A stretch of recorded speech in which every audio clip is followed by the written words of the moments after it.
Hello and welcome to Bright Lights, where we're exploring the clean energy revolution together. I'm Rick Stockberger, the president and CEO of Bright. And I'm Autumn Hankinson, the community manager here at Bright.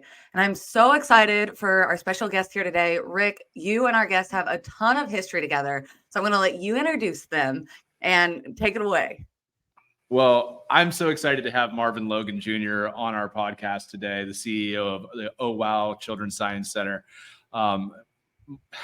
I always try to think through how would I awkwardly introduce a friend at a dinner party when it comes to this? And first and foremost, there's no awkward way to do it, dude. Like, you're one of the coolest people I know. And, sometimes I get to work out with you. Sometimes I get to just ruminate on all of the things that are happening in this world. But first and foremost, you're one of my best friends, and I'm so grateful to have you on here. So we can go into your history and our history and all of that in a little bit later. But Marvin, thanks so much for joining us today.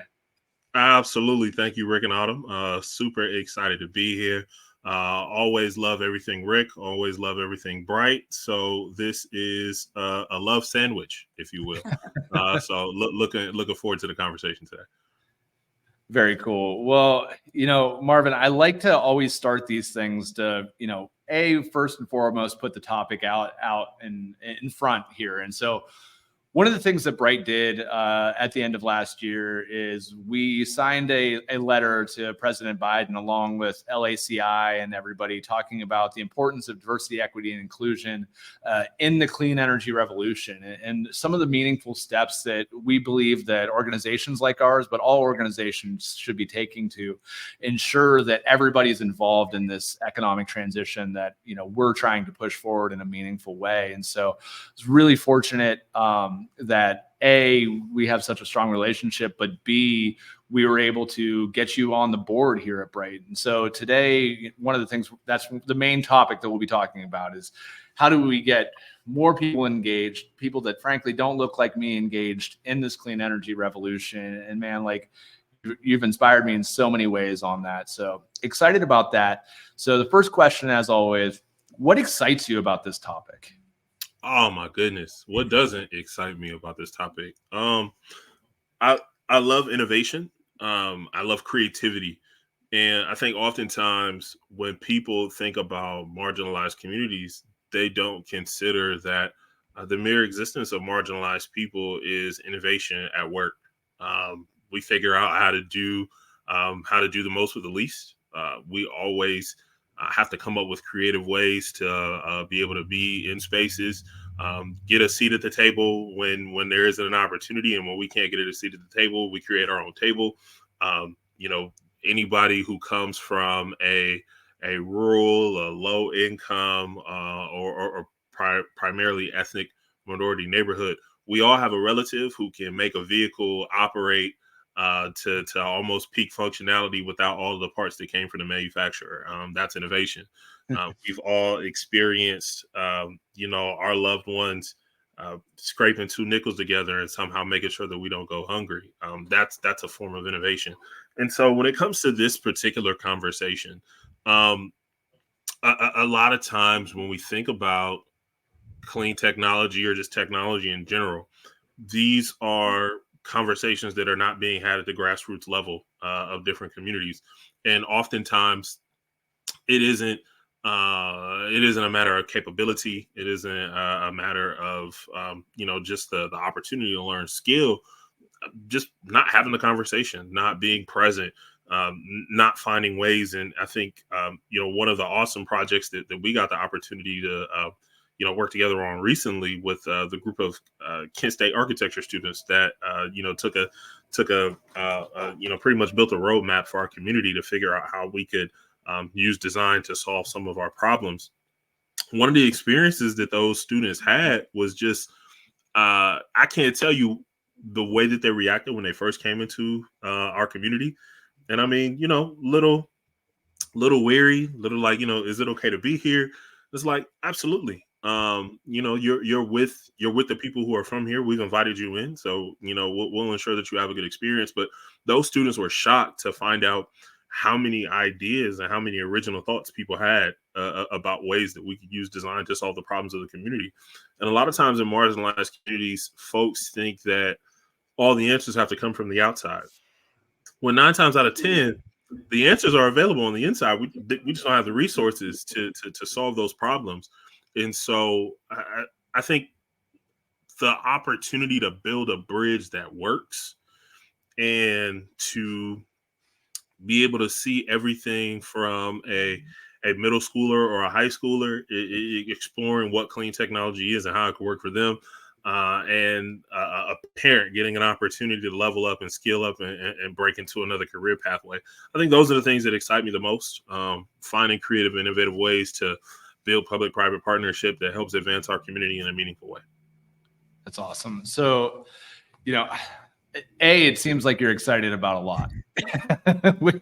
we love opportunity, and I think there's so much opportunity to grow in this space and this region and this community. My second question, always my follow-up question, because I like to set rails, right? So what scares you? Like, what is scary about the clean energy revolution, and specifically in this vein of diversity, equity, and inclusion, and making sure that everybody's engaged as we move forward? Like, what's the scariest thing to you? I'm always afraid of failure without lessons. One of my favorite poems, it has a stanza about a man being willing to win because he isn't afraid to fail. And I think anytime you think about innovation, you can't have the fear of failure. You have to kind of go into it feet first, of course, with ethics, but being able to, take a leap off the cliff and see what you're able to make work. I think what scares me about opportunities like this is we don't get the right people to the table. We spend too much time preaching to the choir. We don't put sustainable things in place so that this work can continue, because obviously in the nature of nonprofit work, we're all trying to work ourselves out of a job, right? Like, everybody wants to be able to have a mission that doesn't need to exist. And if you don't have that thinking in the nonprofit world, you are in the wrong industry. But I think, it's a huge issue, especially when you think about just a community like the Mahoning Valley. And I mean, there are so many different types of communities. You have, communities all along the steel belt. You have old coal communities that obviously, when you talk about environmental justice and clean tech and clean energy, they felt a lot of the brunt for decades about, what that looks like and how it can shift things. Or in a community like ours, where sometimes people hear clean tech and they're like, oh, this is just rubbish. This is some, ridiculous thing that isn't going to take hold, that isn't safe. People don't know a lot about it. And my fear is that we make the effort and then don't make the right moves. And suddenly we grow the margin. We make it even worse. And suddenly we have less and less diverse people with diverse backgrounds having the opportunity to get into the field at its various points. So I think that's probably the thing that scares me the most. Yeah. No, I get that. And so let's take a step back now that we've kind of set some rails, and I actually want to share your background, because I think it's really amazing, because you and I have actually kind of touched some points at different points in our career or in our lives that we were talking about earlier. But starting at Kent, we both went to Kent State University. Both classes. Yeah, but you also went on to go to Notre Dame as well. Go Irish! You're a Domer. Is that indeed? Is that indeed, I am a Domer. I am a proud nomenclature. Yes. Yes. Fun fact, real quick, is I'm actually a Notre Dame fan. I grew up a Notre Dame fan. Go Irish! My dad's been a Notre Dame fan. We're from Kentucky, but I think it's so interesting when it comes to community and connection, the small things that can connect everyone. Like, you and Rick are connected by Kent, but it's like you love Notre Dame, and I'm just like, I can relate to that. Absolutely. Yeah. No, it's an interesting community. And it's always interesting to see the webs that we weave. Yeah, and so track star as well. Wow. It feels like it was a lifetime ago. Yeah, I'm a Valley kid through and through. Really kind of found my passion for advocacy through athletics. As a matter of fact, one of our favorite former journalists from the Mahoning Valley, John Vargo, Our friendship started because I had just broken a record at a track meet. He came up to give me the interview, and I didn't want to talk about that at all. I was talking about something that was going on in the community. And he was like, you know what? I'm going to have our editor reach out. And they ended up doing a story. And that like started to become kind of my flavor of things. I was a star athlete and a student leader who had a platform. And I just loved being able to make it count. My father really instilled that background in me early on. I used to have to stay home and watch speeches from world leaders. I had to read a bunch of books at a young age. And so he wanted me to be aware of the world because of his experience as a scholar athlete and how, you know, the world kind of made him choose. And he always let me know I didn't have to choose. I could be a great athlete, a great student, a great citizen, and be able to make an impact on the world however I could. So my athletic career led me from Warren G. Harding High School as a state champion to and an All-American to Kent State, where I furthered my track and field career. Unfortunately, as many young athletes do, I did not take great care of my body. And by year 4, I was, as the kids like to say, washed. I blew my Achilles. I was a shell of myself. And I thought, you know, came all this way. Why don't we still finish the mission? And luckily for me, I have been involved in student leadership my entire time at Kent State. Was in student government all 5 years, served as the president of the Black Student Union, and then became the student body president shortly thereafter. Got to do some awesome work with then Vice President Biden on the It's On Us campaign. Got to work with a lot of other entities advocating for college affordability. So causing a ruckus to make a difference has always been a part of who I am. And I fell in love with this work at 13. I met 3 African-American men who worked in the nonprofit industry. And I was like, this is the coolest thing I've ever seen. I want to be able to be in a place to lend my talents and skills back to the community. And so been on that same trajectory ever since. 10 years later, now I have the awesome opportunity of leading one of the Valley's, preemptive STEM organizations and continuing to make a difference. And I get the opportunity to work with cool people like Rick, working with people who care about our community and working with people who care about innovation. That's the thing that kind of pours life back into me. So that's a really quick snapshot of my background.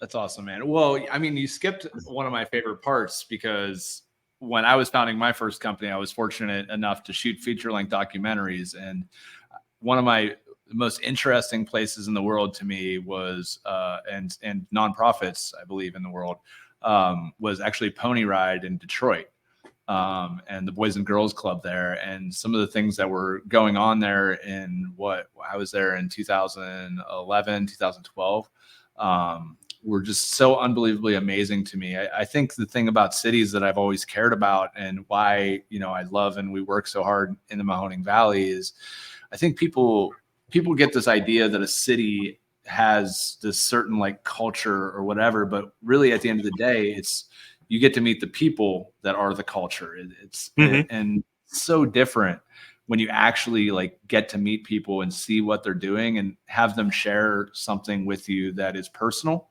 And that's like what makes you fall in love, right? And so tell me about your time in Detroit, man. Yeah, people make places. Don't let anybody tell you any different. Detroit is, if not one of the greatest comeback story in American history. Detroit is an American city if there ever was one. And I got the opportunity to spend a few years in Detroit with the Boys and Girls Clubs of Southeastern Michigan. Initially joined the strategy team, ended up leaving as a director of programming. And while there, we developed this really, really cool and unique relationship with a brand called Pony Ride Detroit. Shout out to Phil Cooley. Shout out to Slow's Barbecue.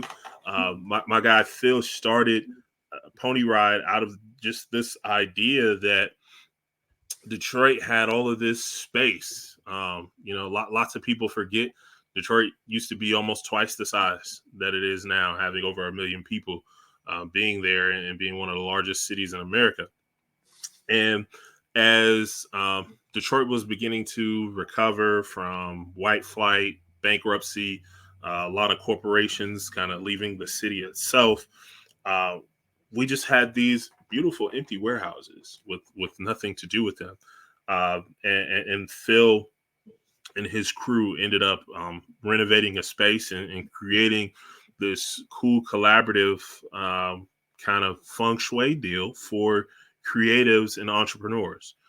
And as that brand continued to grow, when the leadership team with Sean Wilson, Gavin McGuire, and several other individuals and myself were with the Boys and Girls Club, we had a couple of instances where we wanted to kind of take the organization in a new direction, in a new light. And we had this really unique situation where we had a young lady sharing an experience about how she had to witness a robbery take place with her mother, and that one of our board members, who was over 20 years her senior, was a club kid and had the same experience. And we thought to ourselves, if we have been embedded in communities for this long, and we have over 100-year history here, and we have people 20 plus years apart having the same experience, are we moving the needle? And so did some work with Ernst & Young to kind of throw some things up on the wall to see what would stick. What ended up coming out of that work, and then furthering it with Bridgespan, we created this movement, if you will, a theory of change that involves students being career startup and homeowner ready. And we ended up opening up a pony ride co-working space inside of our flagship club.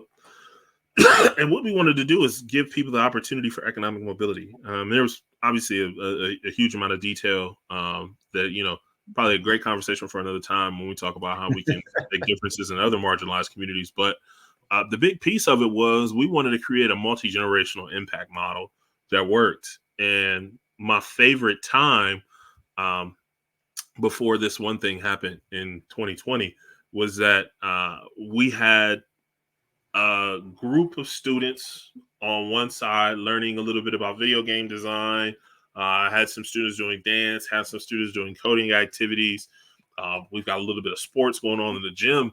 And then over here, we literally have parents taking public speaking classes and pathways to home ownership. People learning, how do we take, me, I've been just as an example, like a person who's been a serial renter, or there's someone who lived in subsidized housing, to start to understand, like, hey, with your income, this is what it would take to get you into a home. And people realizing that there weren't as many barriers as they thought that they would be. We offered financial literacy, and it was just this super cool mix of things happening. And then when the pandemic happened, and obviously we had to shutter our clubs for a period of time, we thought, hey, this is something that seems to be working. Why don't we double down? And so we had some crazy number, like over 40% of the square footage in our clubs was being underutilized. And so we decided to do an expansion with Pony Ride and allow for Pony Ride members to be able to have below market rate leasing space inside of our club under the agreement of a few things. One, you'll have to go through the same background check as all of our staff. Two, you have to find a way to do programming for families. And then three, you have to be able to tie in what you do with our young people. And so being able to create that synergy just caused this really, really, really fun thing to blossom. I mean, we would have weekends where we easily have 1,000 people in our clubs participating in different programs. And, you have a pop-up market over here. You've got a class going on over here. You've got someone operating their business out of here. Some of those folks employed our club students. And so it was just this really, really cool ecosystem that was created. And it was the first time in my career that I got to put all of those economic development, community advocacy, community development, financial literacy, workforce development, being able to put all of those things into one place and seeing them all function. And so I'm glad that you brought it up, because it was definitely one of those watershed career moments where it helped to kind of shift and lead me to be like, hey, this is the kind of stuff that I want to do moving forward, being able to create impact and create change. So one of the things that I wanted to say, and why, like, I think Pony Ride was so inspirational to me, and to talk about one of my favorite days at work is, growing up, my father lost his job when I was 16 years old. And, I think that does something to a young person's psyche that they don't just understand when they're 16, that you can't grow up and do what your father did for a living, or do what your mother did for a living from that perspective. And so one of my favorite days at work, hands down, was when we were able to bring Oh Wow and you and Pastor Todd Johnson and the kids at Second Baptist Church into our lab here. And one of the things that was going on, and for those of you that are listening that don't know, but Altium Cells is just down the road from us. It's a $2.3 billion joint venture between General Motors, LG Chem. They're building electric vehicle batteries for Cadillac and all these General Motors vehicles. And it's just this really cool opportunity where they're hiring 1,300 to 1,500 to 1,700, 1,800 people now in our community. And Bright was able to help them get trained up on their first week of work. And so go through Battery 101, safety stuff. And so on our mezzanine here at Bright, we had, 80 Altium employees, right? And so to bring it back full circle, we love to bring students into our research lab. And in our research lab, we do battery testing of electric vehicle batteries to little batteries that are in your watch, and IoT. And we have a wet lab, and we have startups in there that are doing cool stuff. But we like to bring these students in, these young people in, and do just different types of battery, technologies, and let them see what's going on. And hands down, my favorite day at work was one of those kids, actually a couple of those kids, started waving to somebody that was getting trained at Altium.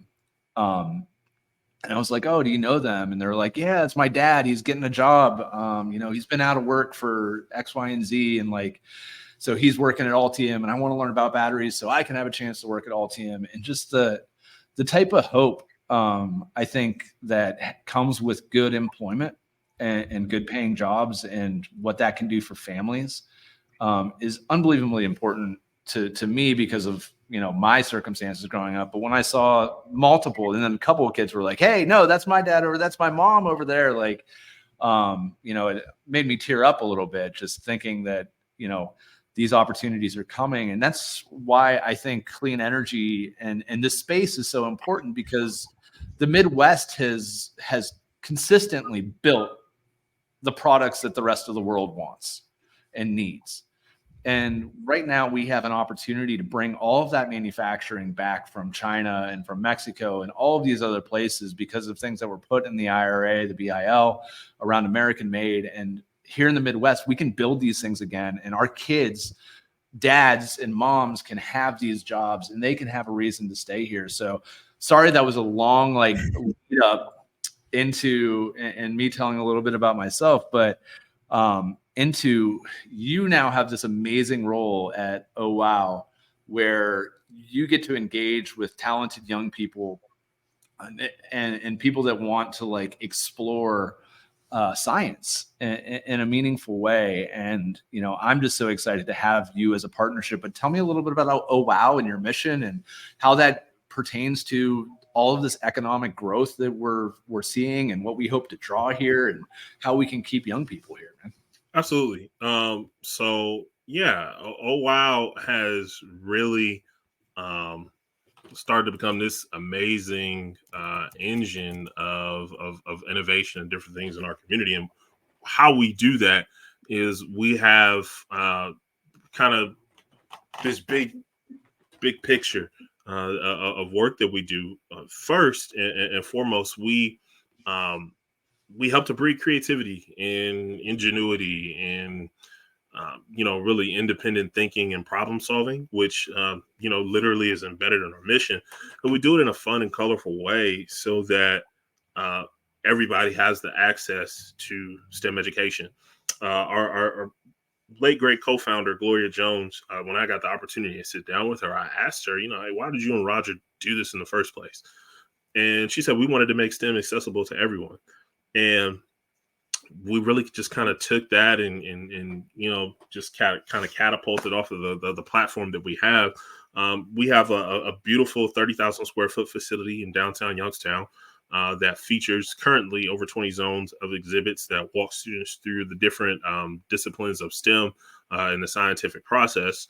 And what we're in the middle of doing is renovating that space and expanding that space in the historic McCory building to be able to really bring these innovative community education experiences to our physical location.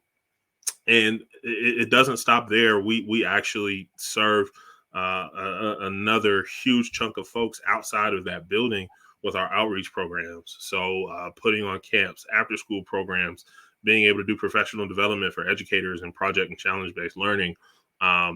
Soon, this upcoming summer, something I'm really excited about, we're going to be launching an app development challenge. And so different entities from our community will be able to come together with a group of students over the summer. And we're actually going to take those students through wireframing an app and hopefully eventually be able to get one of them to market. And, we kind of take everything that Miss Frizzle and Bill Nye the Science Guy started and taking it to the next level with learners pre-K all the way through 12th grade. So some amazing things that are going on at Oh Wow. Excited to have you on our board. Excited to have you on the team. But yeah, we're about to do some stuff. Yeah, man. And like, I know it, like so much, it was the right choice for me to join your board as well. But like recently you did the science of hip hop.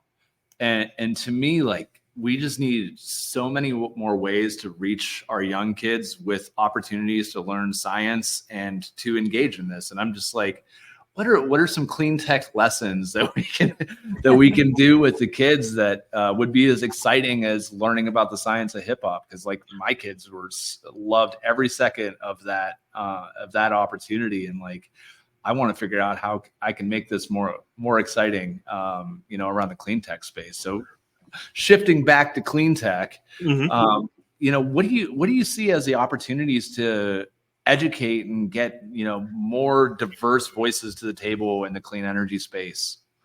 I think first and foremost, you start with the easy part.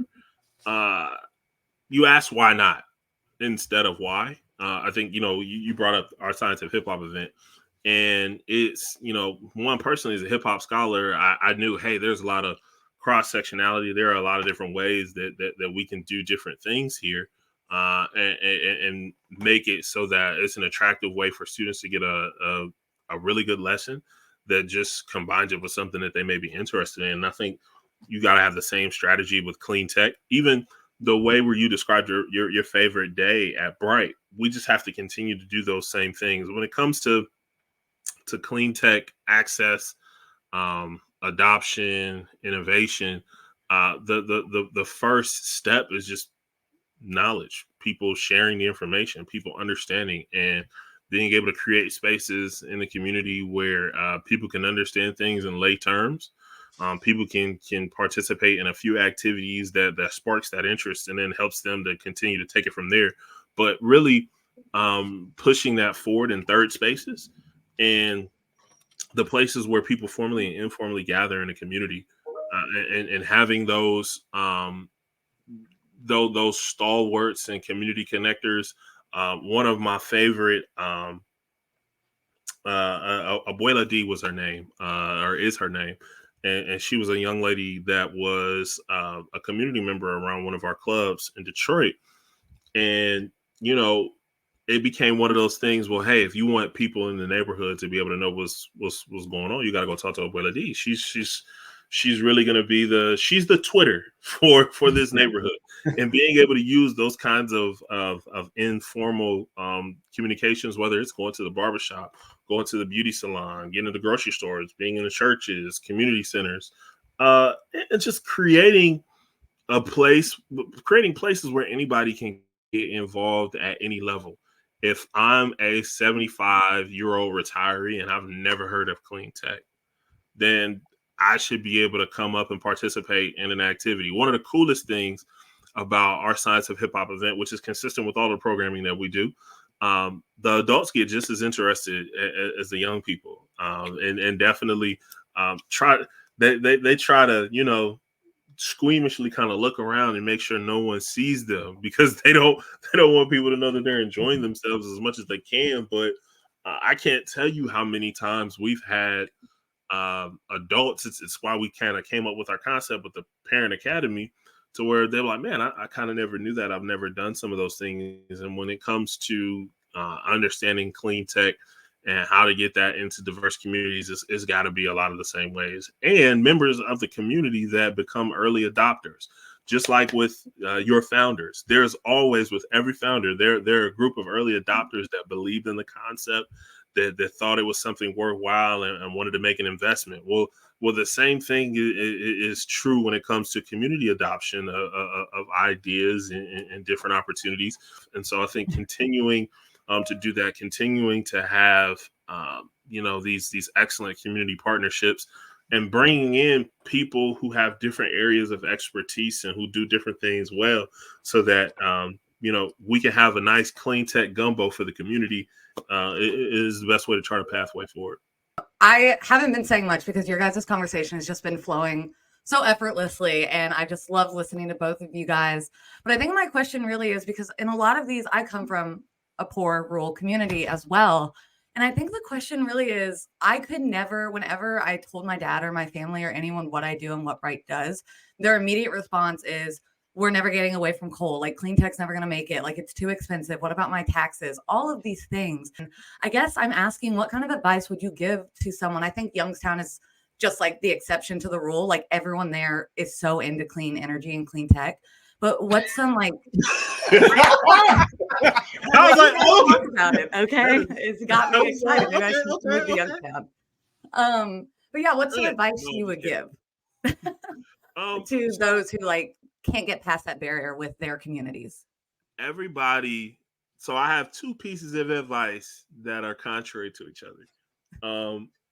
Everybody has common ground and commonality somewhere. And so continuing to have the conversations will help you find where that connecting line is. I think it's not clean tech, but it's a different issue that affects the future of clean tech. We've obviously been through at least 2 years now of conversations with Broadband Ohio, and really kind of understanding Appalachia, rural communities. What are the challenges? I think there were even some misconceptions early on that rural communities didn't want to be connected. And then you start finding someone who works in the agricultural industry and like, who told you that? You know, there are lots of things that would make my business and my life simpler if I had connectivity.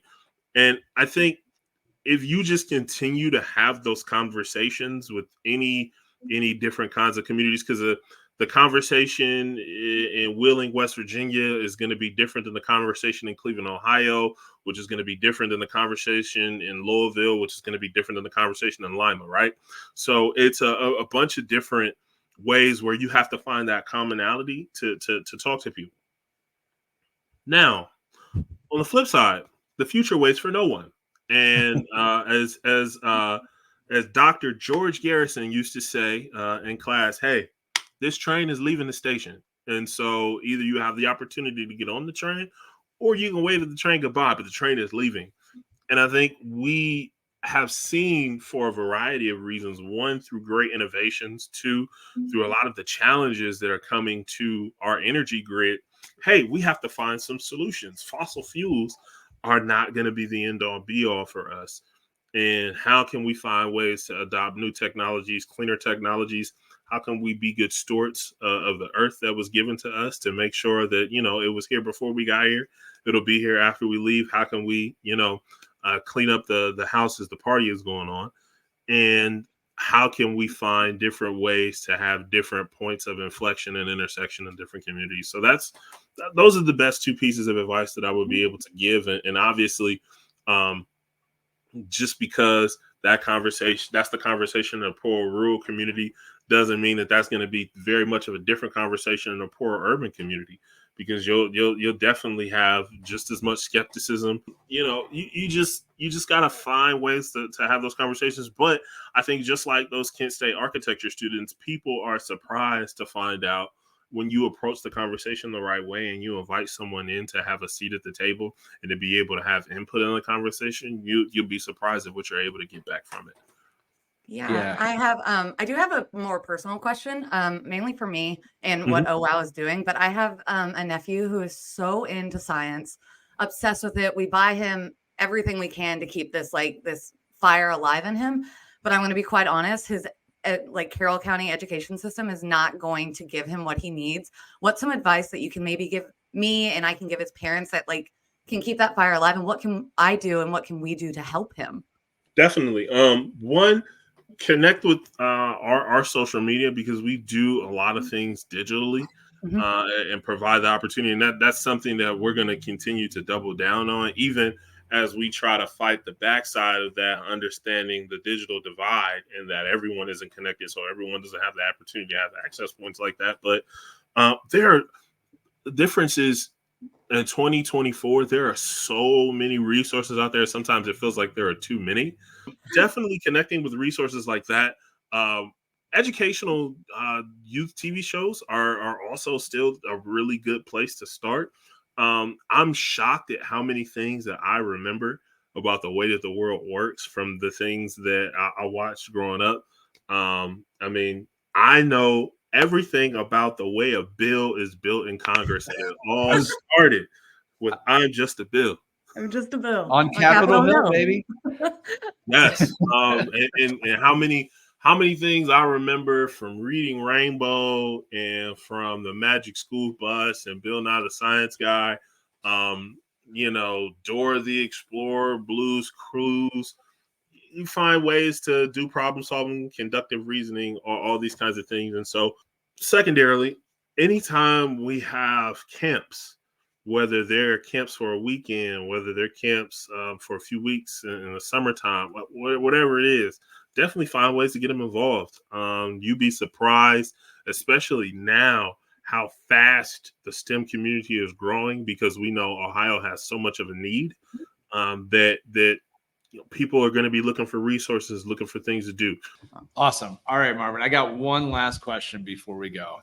And I'm going to make it really, really, really hard, actually. This is going to be super hard. And you're going to have to take a second. Real easy. Okay, got it. You're going to have to take a second to think about it. No, this is going to be hard. This is going to be hard. In one sentence. That's already hard. I know. I've been in this interview, Marvin. In one sentence, tell me what the most important thing about the energy future is to you and your community. Glad you didn't ask me that question. I know. Because my favorite also pastime is putting Marvin on the spot and making him answer awkward questions. And this is going to be fun. The number one goal, number one thing, most important thing, I am going to borrow from Curtis Mayfield and the Impressions. People get ready, because there's a train coming. The Voltage Valley is coming, and we just got to be ready. Awesome. I love that.